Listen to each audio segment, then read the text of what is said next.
Welcome everyone to today's webinar, Advancing Healthcare Recruitment, Developing Talent Strategies to Address Clinical Labor Shortages in the Healthcare Recruitment Landscape.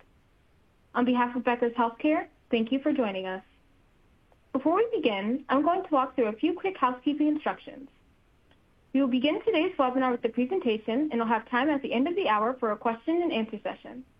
You can submit any questions you have throughout the webinar by typing them into the Q&A box you see on your screen. Today's session is being recorded and will be available after the event. You can use the same link you used to log into today's webinar to access the recording. If at any time you don't see your slides moving or have trouble with the audio, try refreshing your browser.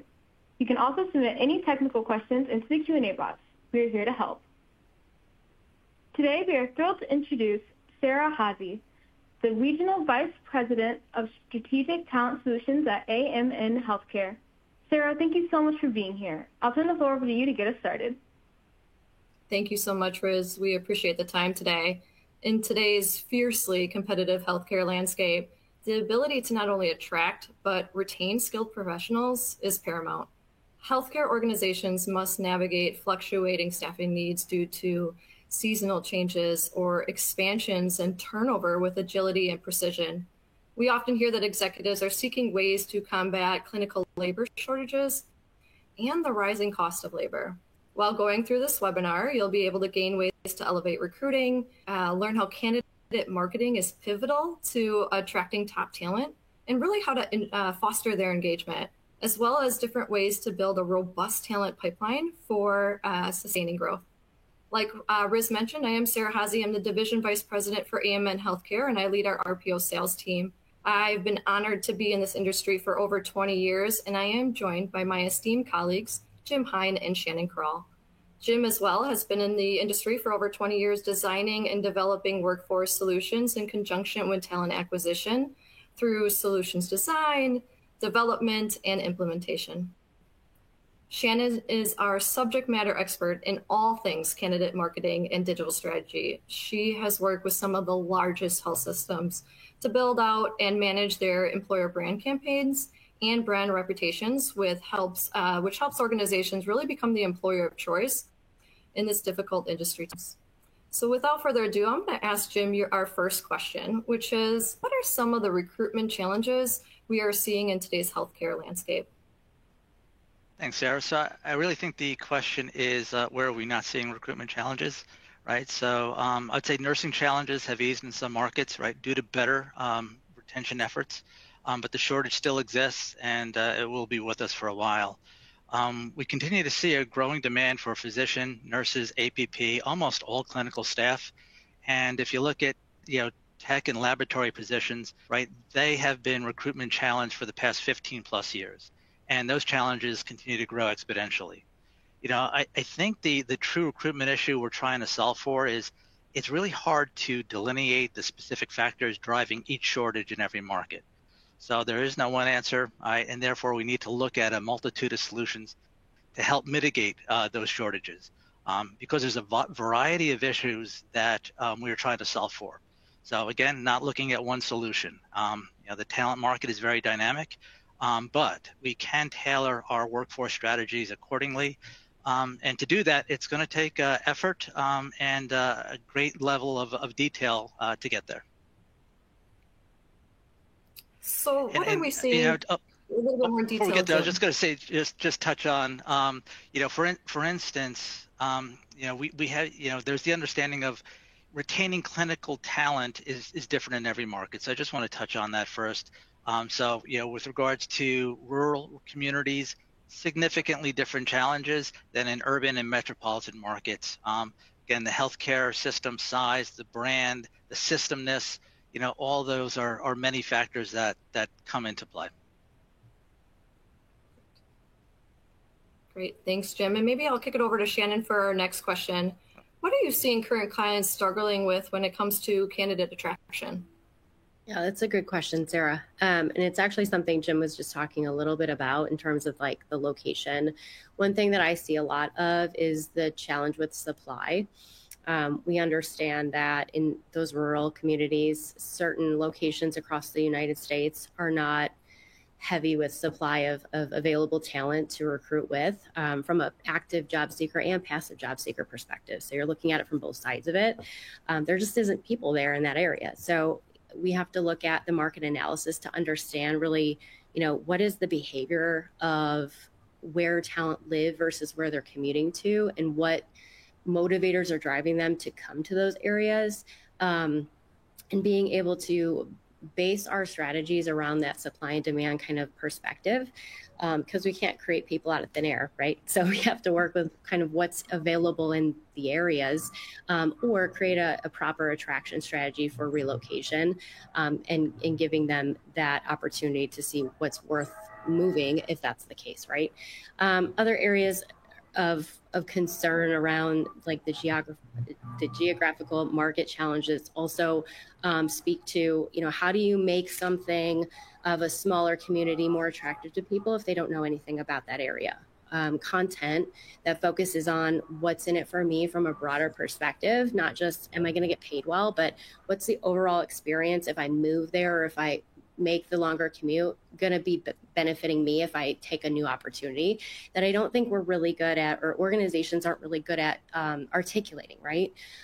They might put a job posting out there and say, hey, here's the responsibilities of the role, here's what we're looking for, and here's what we're paying.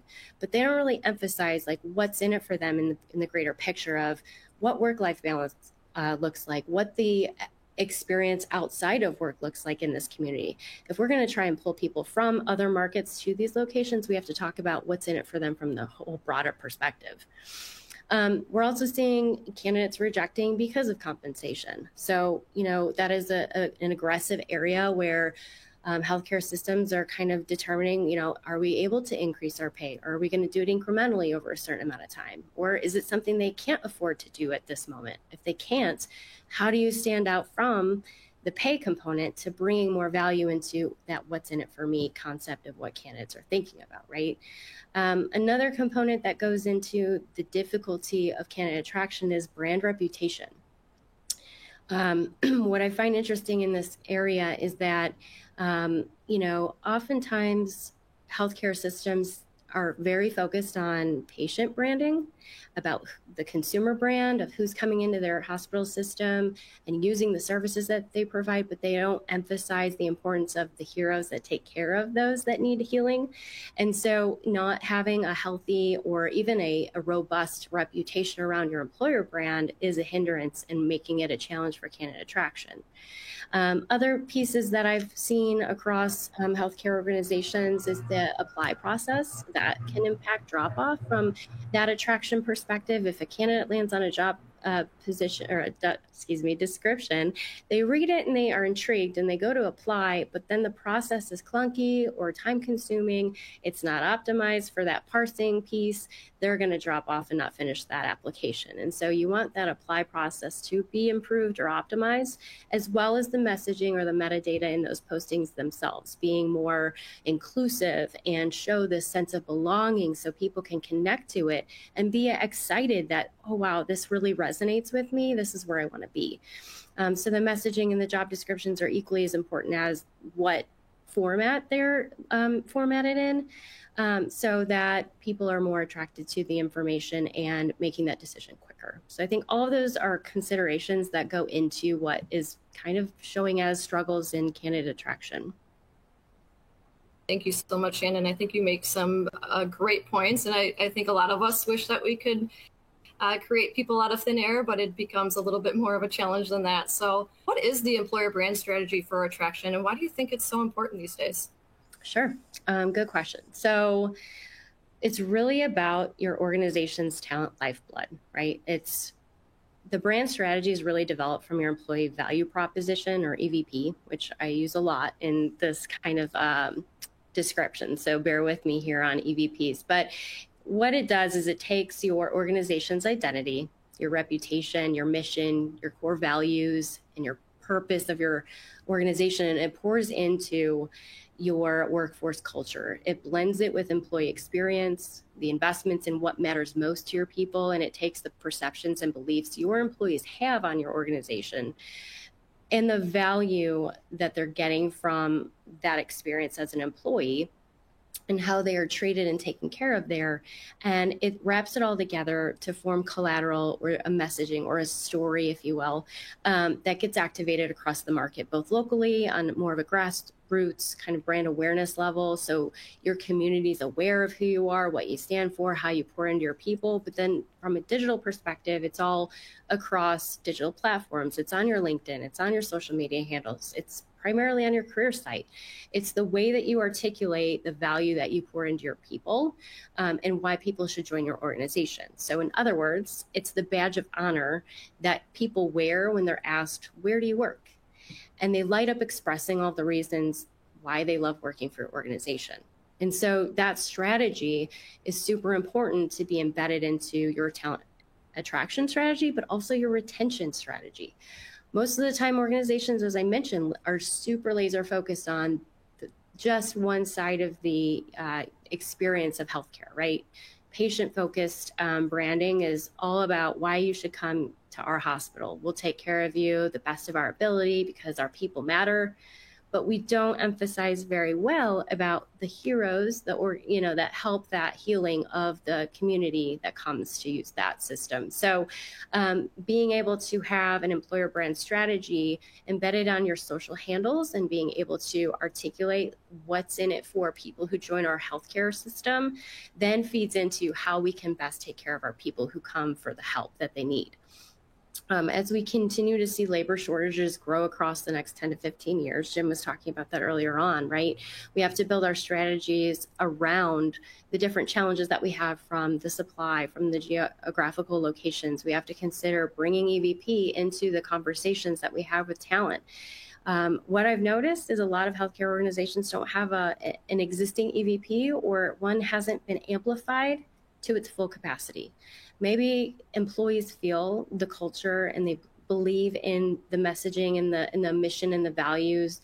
They have great collaboration. They have great peer-to-peer connections, but outwardly, outside of that healthcare system, people don't know that. They don't hear about it. They don't see it. And that's where that amplification really comes in play. And why it's so important is because your best advocates come from your employees. So you want to be able to leverage that experience and capture it in a way so that it could be amplified on your channels, whether it's on your career site and having employee spotlights, or it's on your social media channels, your LinkedIn, your Facebook, your Instagram, and having your employees be spotlit so that their experiences can advocate for you organically, authentically on why talent should come to your organization. Because it's far more influential to hear someone with their own individual authentic experience share why they want to join or why they stay versus anyone else in a corporate role.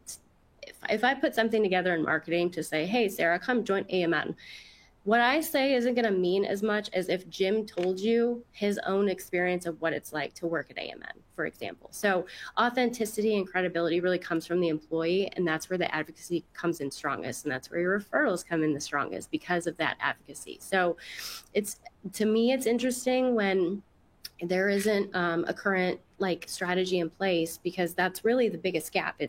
We're not able to articulate the value. So in turn, candidates don't know why they should join, or they don't see why they should join. And so we lose out on that opportunity. And that's why it's so important to activate it. What's also interesting about that as it relates to your brand identity is the reputation that you hold with it, right?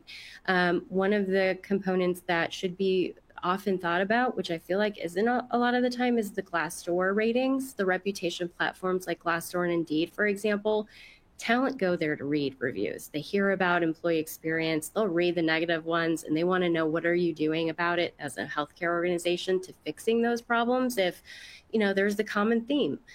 They also want to feel like they are providing feedback with their honest experience and that the organization is responding to it. There's a lot of inactivity of reactions or responses from organizations to their employees on those channels as well. Oftentimes leaving disengagement or feeling like I'm not heard as an employee when those reviews are left. Glassdoor stated in 2021 actually that a strong employer brand can reduce the cost of hire by as much as 50%, and a negative reputation can cost a company as much as 10% more per hire. That's a pretty heavy data point to consider if you're thinking about your brand identity and the reputation that healthcare organizations hold. 86% of employees and job seekers also research company reviews and ratings to decide on where they want to apply. I personally go there to read, about organizations that I'm interested in. I want to know the dirt, but I also want to know what the great experiences are, because if they have a killer culture, they have a beautiful way of engagement and showing that there's belonging, that's where I want to go. I want to feel like I matter. And so candidates are thinking about that too. And so it's really important to have your biggest advocates go to these places to share their experiences, also be part of that digital strategy to be highlighted and emphasize their experience so it can help attract candidates coming in, but also help with the retainment of that talent in-house already. Because when people feel appreciated, they want to stay, they want to belong, they want to be part of what feels good and is good. If they start to have negative experiences and they're not managed, they will leave. And that is a risk that every organization has to consider. So pouring into your retention strategy in turn, helps with your attraction strategy and vice versa. Thanks, Shannon. And just like you, I do the same thing, right? I go to Glassdoor, I read the reviews. I want to know what's happening before I step foot in that organization. So a great point. What are the benefits of an EVP and the employer brand strategy to attract that talent? And what does it help and do for the talent that comes in through the door? Yeah. What does it do? Employees are going to be happier. They're going to be more fulfilled. They're going to feel like they're supported, that they're heard, that they matter. And that's going to create that sense of belonging that helps with retention. But it also then helps with employee advocacy. It allows for candidates to hear personal experiences and imagine themselves in those shoes of, if I want to become an OR nurse at said hospital, what is that experience going to look like for me? And, Stephanie provided her employee experience in a spotlight video that I got to listen to, and it really resonated with me. She found purpose in her role. She had really good, ratios to support her patients, and she had an overall higher quality of experience there because she had a great team to work with, great leadership. All of what Stephanie shared convinced me, yes, I want to work here. So again, that employee advocacy and authenticity creates that trust in the market to the candidates that can help with their decision of joining an organization. Overall engagement increases across employee populations as well when you invest in them.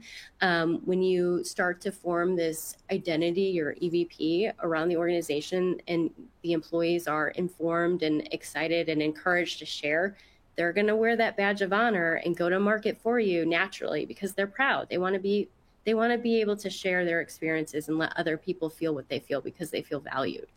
So that's going to help with the overall engagement.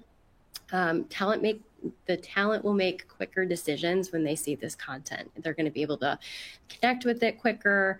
They're not going to have to do as much research if they see this readily available on, the normal channels that candidates are looking at, the reputation channels, the social channels, on careers websites. They're all evaluating that anyway. And so why not make it easier for them to make it faster for them to decide to join your organization? I also am a huge advocate for UGC, or user-generated content. I love nothing more than to have live content shared from a nurse or a technologist and do a takeover on Instagram or Facebook, for example, to kind of do what's the day in the life of their job. If I can imagine what my future job would look like on a day in the life, I would feel super confident that yes, this is exactly what I would love to do, or it could help me be educated and, this isn't something that I think I'm really ready for. Maybe it gives me a chance to branch out in a different direction. But that information helps me make decisions better and more informed on finding the right career path and the right institution to work at from that content. So I think user-generated content is wonderful for advocacy in that aspect. And then you're also going to see your referrals increase. And it allows for your internal marketing teams or departments, or however you're structured at your healthcare organization, to create a place where referrals can be welcome and encouraged and incentivized. People want to feel like, hey, I have the best people in my life that I worked with that can bring value here at this organization. Let me bring them in. But it comes at a cost. You can't get it for free. You have to value the advocacy of your employees too. And that incentivizes them and motivates them to find even more talent to bring into your organization. It can also help your time to fill, data when it comes to your requisitions for aging recs. If you're having a difficult time with some of those, being able to put, EVP focused content out there can help reduce that time to fill because candidates have more information to make that decision. And the quality of your hires and talent pipelining capabilities improve because of your EVP is clear, concise, and it resonates with your audience. So I think all of those kind of play a factor into the benefits and what it means for talent. Thanks, Shannon. I think that's a great point, right? A lot of times good people know good people. Mm-hmm. And if they're passionate about what they're doing, they're excited about their career and their path, they're going to bring those good people along. And so that's wonderful. Jim, I'd like to ask you the next question. What actions can healthcare systems take to stabilize and then also draw talent into their workforce? Okay.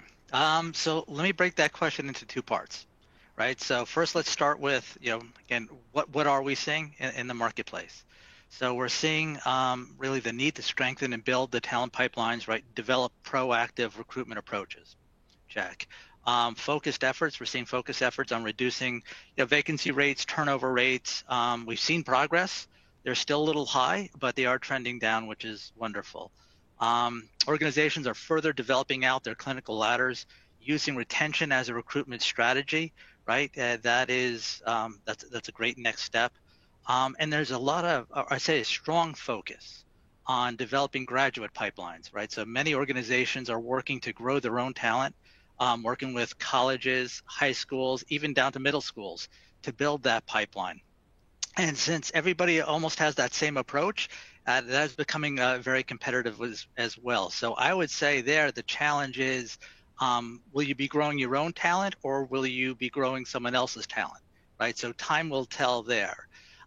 Workplace safety and workplace violence concerns, have been on the rise in 23 and 24, right? Those, I know many organizations are focused on that and putting policies in place to make sure that there's a much safer workforce environment. Of course, flexible schedules, work-life balance, right, for recruitment and retention strategies. This is going to be a continuous area of focus for many organizations, right? And it's just not an easy one to solve. There's no easy button for that one. We're seeing clients that still have over 50% contingent labor in many of their units. And, from a recruitment competition perspective, it's just not local or it's regional, national competition, right? The availability of talent is tight in almost every market. And to Shannon's point, the need for an employee value proposition to help draw and attract that passive talent is really what organizations need to focus on.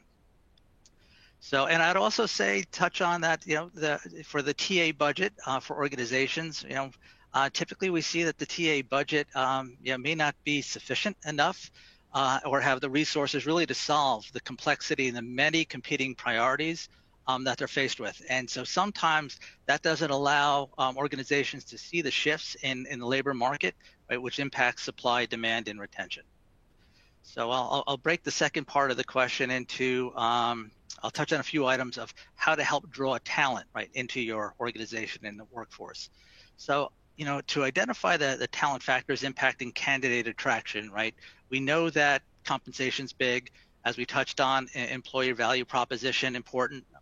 Other tools such as sign-on bonuses, stay-on bonuses, relocation assistance and/or bonuses, referral programs, right? I think these are all tools that can be used and are needed at different points in time, right? Sometimes it's driven by your competition, sometimes it's driven by changes in the market, but really try to have a pulse of your market and understand when and how to best use those. I'm also going to call out, it's important to identify and really assess your market demographics, right? Understand the factors that impact supply and gain that insightfulness. If you look at your population trends in a market or in a county, right? You're looking at job trends, you're looking at labor force, you're looking at unemployment. right? So if your job trends are going up, your labor force is going down, unemployment is going down, right? You need to understand the relationship of those factors and how that's going to impact your recruitment. Look at your population characteristics, right? What percentage of your workforce is millennial? What percentage of your workforce is retiring soon? What percentage is, racial or gender diverse, right? All impacts drawing talent into your organization. And then the other piece I would say is, from a market perspective, understand the migration patterns of what inbound and outbound migration is for residents and or else by position, right? So what counties or what states are you drawing population from into your market area? And then also conversely, where is your population and workers being drawn to in other counties, right? And is there a disparity there, right? There's data there that'll help you show that and understand that. Another key point, I think, is really understanding the cost of living impact. So, as an example, you're going to see higher wages in healthcare, typically on the West Coast. You're going to see higher wages probably in the Northeast as well. And so many organizations, markets feel that they can't compete with the wage. But when you adjust the market wage to the regional cost of livings, right, the worker feels like wages are actually higher. So if you couple that with, as an example, an employee value proposition, right, you're starting to develop a candidate attraction tool, right? So the feels like wage for an employee is important. So understand the impact of what that cost of living is and use that to your advantage. Again, I'm going to touch on the importance of competition, knowing your market competition, and posting competition. I would say at least quarterly, do an assessment of your competition, what they're recruiting for, how they're doing it, right? The dollars, the sign-on bonuses, all of that is critically important. And then know who you draw talent from, and also know who draws talent from you. Those factors really impact your recruitment strategy. And then lastly, I would say is, know which competitors you have revenue leakage with, right? So who are those competitors that's drawing business away from your organization? The next piece is, okay, how do we bring talent into the market? So what is candidate attraction? So there's a couple of key factors, I think, there that can make that easier, right? So the first is, if you think of drawing talent into the market, the first thing you're going to look at is, all right, what's the compensation, right? The bump in compensation or the bump in compensation based on cost of living impact, right? Then identify where those candidate pools are by position, and then also understand where is there a pool of the alumni population. So that would be candidates that had gone to school in the market, that have friends in the market, possibly family in the market. Those are the candidates that are more likely to boomerang back into that market, and you can draw them in, right? So that's where you can start to build maybe a relocation pipeline. I think also understand that, in developing a relocation pipeline, right, it takes a longer runway to get that candidate engaged, accepted, and started. So you really need to build that into your talent plan and strategy a little bit more. And then I would say kind of a base item is always review your current candidate processes, right? So your application length, your mobile apply, are your job descriptions generic or outdated? So I'd say please ensure that your job descriptions align with your current needs. And if they're not, clean them up. Some clients that we work with have over 500, 600, 700 different job descriptions.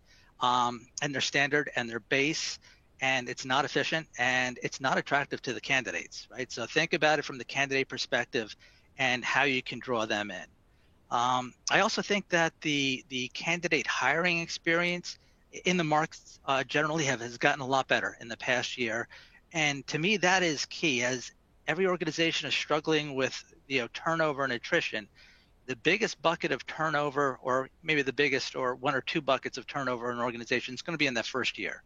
Right, and some of the most common reasons that impact that is usually there's a mismatch with regards to candidates' expectation or a hiring leader's expectation, or else the cultural impact. And then I would also say, how was their candidate engagement experience, and then maybe even more importantly is their onboarding experience. Sometimes we don't put the priority priority on the start your orientation. There isn't a lot of welcoming, a lot of engaging, a lot of bringing them into the culture. And so that could be an area that you could look at as to really how you're addressing that, making sure you've staffed to really embrace and engage that candidate coming through your organization. And then, of course, getting some feedback on your candidates in the first year. You know, it's important because understanding why employees stay is equally as important as to understand why employees leave. I would say also changing care models. We've seen a lot of that in the past, you know, in the past 12, 18 months. And also understanding that that can impact RN retention very positively, right? So the other piece is, in that care model, now, how do you accelerate your hiring plans to support that? So many times to support a changing care model, right, for the RNs, you may look at ways of handling the base level RN responsibilities with CNAs, PCT, care techs, you know, to be able to provide that support. And that's, you know, being able to have a plan and a strategy to hire those core techs or those care techs is important. You know, recently I was at a conference and a CNO had mentioned that their organization had conducted a survey, an RN survey, and the feedback was that over 60% of what an RN does in a day was considered non-RN nursing core care tasks, right? So to some people that might be surprising, to others not. So when you think of burnout, you think of some of the reasons and the retention issues in the RN population, right? That is it. So again, making sure that you've got recruitment strategies to support it and help support your staff. Great. Thanks, Jim. And, you know, it was interesting, you said the candidate process and the mobile app and your job descriptions are key. I think we all know that this next generation was growing up on social media, and so the attention is quick information and in bits, so that we make sure that we attract the right talent and we're bringing them in, but they're also engaged in the process. And so knowing what's next and making it seamless for them is some of the things that we've heard that really attracts the right talent. Jim, what are some of the recruitment options you can build into a workforce strategy? Yeah. So I would say in the theme of betterment, we could all do better at clinical recruitment. But, you know, I like to kind of look at the basics, right? So I think it's critical for many organizations to do a self-assessment, right? Measure the current state, begin to develop the roadmap and identify where you've got the critical talent shortages and your pressing priorities, but understand where your TA competencies are and capabilities. Look at your TA process based on capability and what that level of importance is, right? Self-assessment sometimes is always hard. It's like looking in the mirror, right? I know I don't like it. You can also start at, you know, doing a SWOT analysis, right, which is strengths, weaknesses, opportunities, and threats, and look at some of the key or the important items, such as sourcing of candidates, building pipelines, candidate marketing plans, right? Marketing your brand, and building that out where you're also doing the same thing for technologies and for tools, and itemize what are these process items, and really do an assessment as to what you feel your organization is really good at, okay at, and where you might need some support at. And so I think that's a critical piece of that first piece of self-analysis. I think the next piece of understanding is there's a number of additional talent channels at your disposal where you can bring talent into your organization, right? So such as recruitment partners to increase core staffing, agency, new grads, international workers and partners, gig workers, interim, executive search, and per diem. So the next piece is identifying what is your optimal ratio with regards to core to contingent. Where do you want to be? Where are you today? Where is your goal? To me, that's kind of that roadmap that'll help start the strategy. And then also, you know, you can also look at developing a simple staffing partner matrix to understand what partners, you know, are at what cost, what services they provide, what's the length of the service, the time to engagement, right? So you can understand, you know, more comprehensively how best to utilize many different organizations to pull talent into your organization. And then, you know, to do that, sometimes you need to look at your internal resource team bandwidth and expertise needed to manage your talent channels. And then to centralize everything, I think it's important to have really a strong position control process. And this is something that we see in the marketplace. Many healthcare organizations don't have an overall solid position control process. Sometimes it's due to a lack of data, insights, or internal ownership issues. And I think that might be the one we see the most, in that if you think of 8 or 9 different external channel partners you could use to help augment your strategy, you may have 7 or 6 different stakeholders that's responsible for that, different processes, diverse approaches, and so there is not that centralization to really have that holistic view at everything. And then wrap that up with data. So data is critical in being able to forecast, to have analytics, but know your data today, right? If it shows your overtime, your vacancy rates by unit, your flow pool, your agency utilization, to me that's a treasure map. And that helps to wrap everything up. So now you have measurable and manageable expectations and direction forward. I would say collaborating also across TA, HR, and marketing, right? Connecting with your internal partners on a cohesive employer brand strategy that supports your growth plan, right? To what Shannon was mentioning overall. And as I've gone through a number of items there, a lot of them, I think that this is where sometimes an outside talent organization like AMN can provide the consultative insights, provide the solution design, the tools, the technology, the staffing execution. We have experience working across the industry and breadth of lessons learned. And to me, the value of the lessons learned, comes from the insights we have from client experiences, understanding what works and what does not work, and there's value to that, right? Sometimes understanding what doesn't work is painful at the time or in the moment, but it is valuable, and it's helpful for other clients as we're able to help provide more successful solutions at that point in time.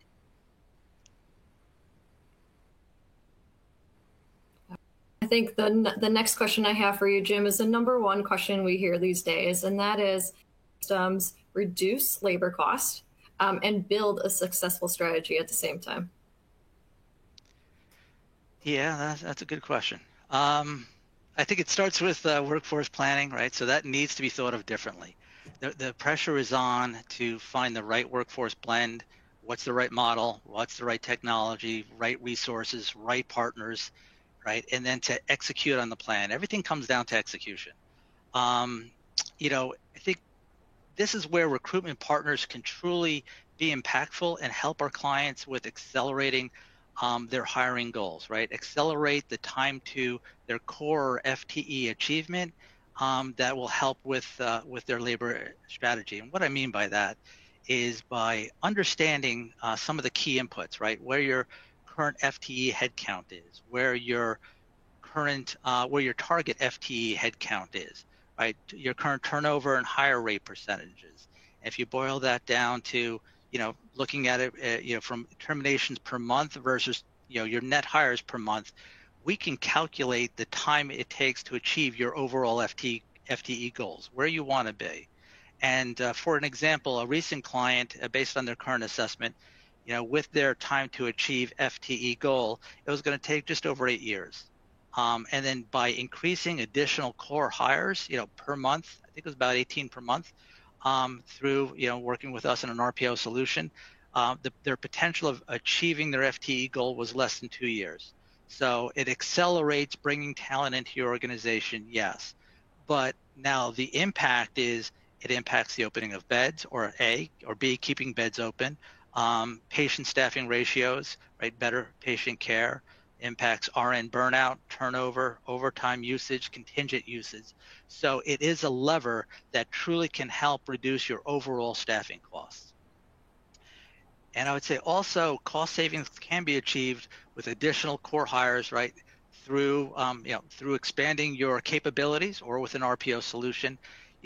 We can model it out with our clients where we can see that there's a savings of per quarter of about $25,000 per quarter, and maybe up to $100,000 annualized per core RN placed, versus using overtime, premium pay, or contingent resources to staff core positions. So the key there is really knowing the talent channels to use at any given point in time, and how to help kind of reduce your talent channel costs or your labor costs at the highest costs. And in understanding it, getting back to that point in time, if you look at presently, I would say that traveler costs can be lower than your float pool, your overtime, or your premium pay costs, right? So we've had a couple of client engagements where their overtime percentage and their overtime rates were higher than the present traveler rates. Traveler rates have been coming down somewhat. So there's a potential savings that's sitting there and a value for the client. But sometimes you need to have that external perspective, partner perspective, to help provide those insights, to understand where the talent should be coming from at certain point in times based on what the cost impact is. Perfect. And that relates back to your last point about the lessons learned and just knowing what the market is doing and how to react to it. So great job, Jim. I'm going to give you a second and turn over to Shannon. Shannon, how do healthcare systems retain existing workers as a key part of their strategy? I think engagement goes into that a lot, right? Kind of going back to what I was describing about that sense of belonging. People want to feel like they matter and they're connected. Even in certain units might be a harder challenge to fill, let alone retain. There was a question in the chat, actually, Barbara asked about med-surg bedside nurses, right? And so not the most attractive opportunity in some cases to some folks because it's a difficult unit to work and high demand. But I think engagement matters here, even more critical in that aspect than any other spot, because when you have a unit or even a specialty or a role that's maybe not most respected or most appreciated, when you start to pour into that a little bit more from an organizational level and give this sense of belonging, connection, and purpose, the stigma goes away, the cultural shift changes and improves. I think that helps with that retention of growing and stabilizing the workforce that you have in place, but also helping contribute to the attraction element that we're pouring in and making improvements. We're showing value in some of these areas that may not get as much love, and give that sense of belonging to our nurses in those kind of specialties that may not feel that way currently. That engagement matters more than a $2,000 bonus. If that means their work-life experience is going to improve drastically, that's going to help them stay there because they feel like they're being invested in as a person. I think also being able to decrease worker dissatisfaction, being able to listen to your employees is a critical need that every organization should be activating and giving a response to. If there are problems in a healthcare organization causing attrition, address it. Shine light to what the problems are and then acknowledge and then put a plan in place so that you're working towards evolution in that area. So you're creating a preventative step in the right direction, but also giving your current employees something to focus on and know like, oh, okay, I'm being heard, I'm being understood, and they see the problem and they're working to fix it or improve it. And that's going to, again, help with your retention strategy, to pouring into your people and creating that engagement, that belonging, that acceptance and understanding. That will help with also your brand reputation then if you're addressing some of those challenges and then working to improve them. The response on those reputation platforms will change the direction of the tone of what's being shared on those platforms. The number of negative reviews might decrease and your positive reviews are going to increase, helping your brand reputation there. Retention in the area of better pay. I've seen a lot of organizations hear this part of that candidate feedback or even employee feedback if they are exiting their organization on why they're leaving about pay, and they're looking and making those evaluations to see, can we make an increase here? Do we have the ability to create a long-term strategy on our compensation? Because it's a very competitive market in healthcare for these areas, and I think organizations are paying attention to that and doing their best to adjust. But time is also of the essence. You have to keep in mind of what needle you're moving and how fast it's going to move based on your actions as leaders in your organization for that strategy. So increased pay is always going to be beneficial. If you can't increase the hourly rates or salaries of your healthcare professionals, what can you do from a spot bonus, a retention bonus, a relocation bonus? Those are all attractions to talent, whether they're with your organization today or joining, that they're considering as well, because your competition is already ahead of the game there. So I think compensation in general is important for retention. Also, workplace safety. Jim was touching on this a little bit ago, but it goes back to feeling that work-life balance of, when I come to work, do I feel safe? Do I have everything I need to be successful? Do I have the right people in place to guide me, to shape me, to grow me? Do I have the proper tools and resources to do my job exceptionally? All of those considerations into workplace safety need to be there for that retention purpose. Otherwise, they're going to leave, and their reason for leaving will be, I don't feel safe here. Another organization provides a better environment for me to grow and develop and provide care. So those are some considerations. I think also growth and development for the clinical ladder, making sure that you have programs in place for that is critical for your retention strategy as well.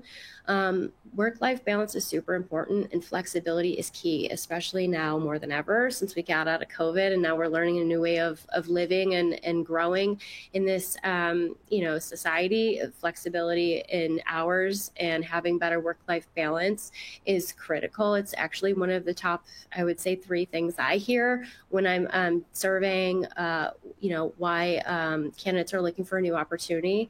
It's work-life balance and flexibility. So if you're able to incorporate that into the strategy for your current employees and provide that will help with your retention as well. But it's also important to understand what motivates and incentivizes your workforce from a generational perspective, right? Every generation kind of has different motivators, and you have to play to each of them, because we have a large volume of generations in the workforce today. And so as we're coming in with, the Gen Zers and millennials still kind of getting their careers planted and grown, that's going to be looking very differently than, the other type of generations that we're still working with who are possibly looking at retirement coming up. So we have to play to the incentivations and the motivators for the generations that we're working with. And then lastly, looking at resignations and employment feedback. What's the recovery approach? If we're having pain points or we're seeing themes in that kind of survey data of why people are leaving, what are we going to do about it to improve going forward, and having a strategy to soften that plan going forward, so your retention increases, your attrition decreases there. So I think all of those kind of play into a factor for retaining existing workers. Thanks, Shannon. And I was glad you mentioned clinical ladder and growth and development. I think that's key. What we're hearing right now is that new candidates really want to know what their path looks like during the interview process. They want to know what they need to do and to get to that next level, and just really understand what that looks like. So to be able to provide visibility and transparency is really key, all the way from the beginning, all the way through their career. So great point. Jim, I think this is going to be our last question before we go and turn to Q&A. How can organizations develop a total talent workforce strategy or solution to adapt more quickly to change? Yeah, I think there's a couple of points to that. And from what I hear from my discussion with healthcare leaders is looking for better ways to view the entire talent picture, right? Reduce costs, right? Reducing cost is foundational right now. But by looking at permanent employees, contingent employees together, organizations can create a kind of a coherent strategy that considers the pressures of low unemployment, right? The general shifts we've been discussing, right? There's 5 generations of the workforce, of workers in the workforce today, and the talent and talent shortages to adapt more quickly. Key to that is workforce planning and analytics, right? Get smarter, leverage the market rates, internal data, and use that internal data and market rates to make those informed decisions, and those decisions on, okay, where do we need to be on compensation, which is always a moving point. Do we go look at contingent versus core, part-time versus full-time, interim positions, right? Or do we look at laying off staff, right? All of that workforce planning and analytics will help and provide the roadmap for that. And to me, the key piece of this that's needed for any workforce strategy is having a cross-functional executive stakeholder team or committee. So if you think of, where talent touches, you need stakeholders from HR and TA, you need stakeholders from finance, you need stakeholders from nursing and operations. There needs to be a clear consensus on the strategy, the budget, the approach, the methodology, what to do, when to do it, and then more importantly, who owns it. It's got to be a centralized decision, and it's got to be funded, right? It's got to be supported. I think the other piece is I'll spin back to the point I made earlier on the position control. That is one of the most effective ways of keeping labor costs down, right? It's tough, maybe organizationally to get your arms around that, but that truly, if you're looking at how you're going to impact labor costs, putting a position control process in place is probably priority number one. And talent, I think talent acquisition and talent management, need to really work again cohesively through the whole life cycle hiring process of a candidate, right? So that whole candidate engagement through their career development, that whole life cycle of the worker needs to be aligned with TA as well as talent management. And then utilizing the tools such as the new hire surveys and the stay on surveys, pulse surveys, exit surveys, and more importantly, share the information. We have client conversations where exit surveys, are not shared across the business units or not getting back to talent acquisition, right? That's feedback that from these surveys need to be looked at holistically, right? Different points in time of your workforce and looking at that feedback. I think also looking at technology tools from optimization and efficiency. Right, so that is going to be a needed piece of it, and the challenge there is prioritizing where to spend your TA dollars. Right, so technology investments, some of those investments are obvious, and some are less obvious. Right, and that's the challenge. It's a very confusing landscape of technology and tools. They all seem great, they all seem wonderful, and they all seem like they're going to help you immediately. But being able to assess which ones have the application for your organization and where you are maybe in your roadmap, your TA roadmap or journey or maturity, understand which ones are going to help you to accelerate your journey from that point forward. Great. I want to thank you, Shannon and Jim, for an excellent discussion today. We really appreciate it. We'll now begin today's question and answer session. So you can submit any questions you have by typing them into the Q&A chat box on the webinar console. I will also ask that you put any thoughts or topics that you didn't hear us discuss, but you're interested in learning more. Oftentimes we do webinars such as these or thought leadership or white pages, and we'd love to know what's top of mind for you so that we can discuss this on the next go round. So the first question today, let's start with Shannon. It is, could you elaborate on some innovative strategies or best practices that healthcare organizations have successfully implemented to improve? Yeah, I think it's going to be specific to specialty and market. But what I've seen, I would just say in the last 6 to 12 months, we've been able to effectively leverage like a virtual or even on-site hiring opportunities to bring people together, to give them the full experience of what it's like to work at an organization. I love on-site events because it's more personable. You get to be physically in the facility in which you can imagine yourself working in. We try to embed, that tour experience as well, to go through the units and see like the lay of the land, so that candidates can imagine themselves navigating the hallways one day.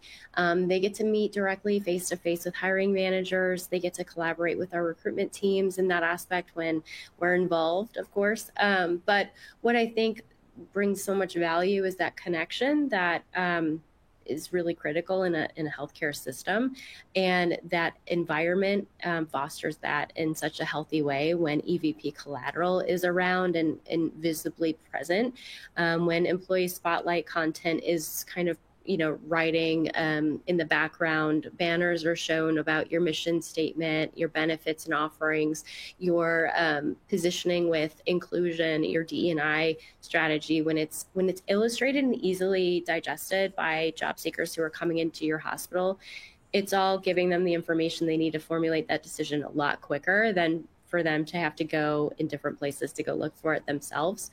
So I think event strategies are really successful in a lot of markets. I also think something that I mentioned earlier, user-generated content is really great. Obviously, there is a lot of considerations to factor in when building user-generated content as it relates to healthcare, because we have HIPAA regulations and policies to ensure that we're not divulging in any information that shouldn't be divulged. But it's more about the persona itself of a patient access rep. What does that person's navigation in a day-to-day kind of look like? What does the interactions within the facility kind of look like? What does their tasks look like? User-generated content, I feel like, is a really good strategy to activate on heavy content platforms like TikTok, even Facebook, Instagram. Oftentimes we think about social media, even just a couple of years ago, that it's just a place to go read your feed and see all the tea about, what people's lives are all about. But really it's a place of community. And I think we miss the opportunity to really evaluate how to use social media to our advantage on the recruitment level, because that's where everybody's at. They're spending 2, 3, 4 hours a day on social media, and they're looking at a lot of content very fast. Their attention spans are very short, Sarah, as you mentioned, right? But if we're able to put this information out there where they're at and meet them where they're at, it's going to help the whole process improve from a recruitment perspective, because they're making that decision quicker. They're inspired, they're moved by whatever they're seeing, and then it causes them to take some kind of action that you're encouraging them to take. So I think user-generated content, event strategies are great. I also think that other connections like recruiter-led strategies, where they do recruiter roundtables and give that more one-to-one connection with job seekers, where they have that ability to connect with them live when they see a job posting, instead of, for example, you walk them through, I'm going to submit my job application and then I'm just going to wait. Or maybe their information that the recruiter's name is listed on that job, you can reach out to them directly, but I'm still waiting on that response. Well, when you're making that experience easier for the job seeker to connect with that recruiter with a one-to-one connection, and booking time to kind of, let's talk about this on my time versus the recruiter's time, that helps with that connection to getting more candidates into that pipeline and through that process. So I think those are 3 ways that are helpful to help with the candidate attraction aspect. Thanks, Shannon. And I think we have time for one more question, Jim. This question is for you. How do you suggest healthcare organizations balance the need for attracting new talent with retaining existing employees, especially in a competitive job market? Okay. The real focus to me is focus on retaining your talent, right? You retain your talent, that's going to attract the talent. So, if you look at your Glassdoor reviews, you look at the feedback from your workers, right? Everything you can do to enhance your culture, enhance your employee retention and strategies, that shows your engagement. Again, to Shannon's point, your employer value proposition, and workers are looking for that organization that's a cultural alignment, right? They feel that they can work through that career ladder, right? Have a career in an organization. And so, and be supported. And so that's where they look at organizations that, the retention, their turnover is on the lower side, and also based on the advocacy of the workers. That helps to draw. So you can really build your candidate attraction approach based on retention. So to me, retention is first and paramount, and then that'll help make talent attraction a lot easier. Thanks, Jim. And I think we're at time. You want to add to that? Okay. No, I think that was great. We are at time, but we wanted to let you know that you did put a question in the chat. We will reach out to you directly, make sure we answer that for you. And we just appreciate the time and being able to join us today to hear a little bit more about our strategy and what we do at AMN Healthcare. So thank you very much for your time.